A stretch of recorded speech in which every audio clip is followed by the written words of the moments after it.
So rock లాగానే ఉంది ఇది. ఈ మారిషస్లో కొండల మధ్యలో ఈ టార్టాయిస్ అమ్మో ఇంత పెద్ద పెద్ద పడుకున్నట్టుగా ఉన్నాయండి. అసలు చూడదగిన టార్టాయిస్ మనం విహరిస్తున్నాయి అన్నమాట. అసలు అచ్చంగా కొండలల్లే ఉన్నాయి టార్టాయిస్లు. అసలు ఎంత పెద్ద పెద్ద ఇలాంటివి సుమారు ఒక 10-20 దాకా మేత మేస్తున్నాయి. టార్టాయిస్ పడుకుని రానా ఇక్కడ మేత మేస్తుంది.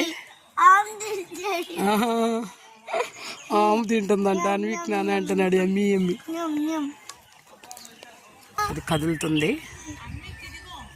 అది ఎలా తింటుందో, గడ్డిని ఎలా తింటుందో వేస్తున్నాయి. ఒక్కొక్కటి 300 ఏళ్ళు, 150 ఏళ్ళు. ఈ టార్టాయిస్ పార్క్ కూడా ఉందన్నమాట. ఇది నిద్రపోతుంది హ్యాపీగా.